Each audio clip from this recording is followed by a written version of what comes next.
शेतकरी बंधू नमस्कार. आपल्या यूट्यूब चॅनलवरती सरचे स्वागत. तुम्हाला तर माहिती आहे आपला विशेष भारी आज दिनांक 10 जून 2026चा व्हिडिओ आहे. श्री शिवाजी दत्तात्रय माने, मुक्काम पोस्ट अंजान सोडा, बुद्रुक, तालुका साकूर, जिल्हा लातूरसाठी कोकण बाडोली जांभळ ही जी रोपं आहेत ही 2 वर्षाची रोपं आहेत. आता हे लोडिंग चाललेलं आहे. आपल्याला साकूरसाठी शिवाजी दत्तात्रय माने सर शेतकरी बंधू आहेत. आपले शेतकरी बंधूंनी सर्व जी झाडं आहेत त्यामध्ये चिक्कू असेल, बारमाही आंबा, केशर आंबा, लिंबू, बारमाही लिंबू अशी सर्व रोपं घेतलेली आहेत. तर आजच्या व्हिडिओमध्ये आपण कोकण बाडोली जांभळ 2 वर्षाची रोपं असतात, 3 किलोच्या बॅगमध्ये असतात आणि रोप जे आहे हे लावल्यापासून अगदी आपल्याला 1.5 ते 2 वर्षात उत्पादन चालू होतं. लागवड अंतर आहे 15 बाय 15. एकरामध्ये 200 रोपं बसतात. त्याचबरोबर प्रत्येक वर्षी झाडाला जांभळ मोहर उत्पादन चांगलं निघणार, कारण स्वतः बनवलेली कलमं आहेत. बघू शकतो कोकणातली माती. तर स्वतः बनवलेलं रोपं असल्यामुळं खात्रीशीर रोप, योग्य सल्ला, मार्गदर्शन, सर्व नियोजन मिळत असतं.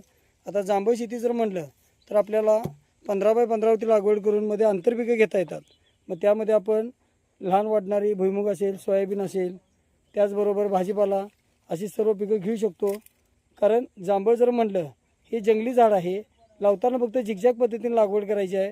पहिली लाईननं 15 फुटावरती लावल्यानंतर 2 ओळीला अंतर 15 फूट आणि दुसऱ्या ओळीमधलं जे रोप आहे ते 7.5 फूट मागे घेतलं की 15 बाय 20 वरती लागवड होते आणि आपल्याला एकरामध्ये रोपं जास्त बसल्यामुळे उत्पादन वाढणार.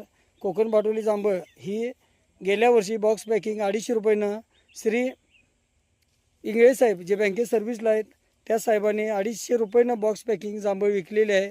जांभळीला दिवस चांगले आहेत. जांभळापासून बाय प्रोडक्ट बनत असल्यामुळं बाजारामध्ये चांगली मागणी असल्यामुळं शेतकरी बंधूंना बदल रोपते. तर बघू शकतो आपण सिलेक्शन करून रोपं दिली जातात. खराब रोपं बाजूला काढली जातात. शेतकरी बंधू आपल्याकडं कोकण बाडोली जांभळाबरोबरच आपल्याकडं थाई सफेद जांभळ असेल, त्याचबरोबर बारमाही लिंबू असेल, कमी पाण्यामध्ये येणारा आवळा असेल, PKM थाई चिंच असेल, त्याचबरोबर फणस, काजू, संत्री, मोसंबी, चिक्कू अशी सर्व रोपं मिळतात. महाराष्ट्रातील सर्वात मोठी जुनी नर्सरी, 35 एकरात नर्सरी, शासनमान्य नर्सरी, खात्रीशीर रोपं, योग्य सल्ला, मार्गदर्शन, त्याचबरोबर अनुदानला बिल. आता नर्सरी शासनमान्य असल्यामुळे अनुदानला बिल मिळतं. याच गाडीमध्ये आपण सोलापूरचं लोडिंग करणार आहोत. त्याचबरोबर आपले जुने शेतकरी श्री मंडे साहेब पोलीस अधिकारी आहेत. त्यांचं गाव आहे कोरडूवाडीजवळ लवाळा म्हणून गाव आहे. त्या गावामध्ये पण आपली आज आवळा आणि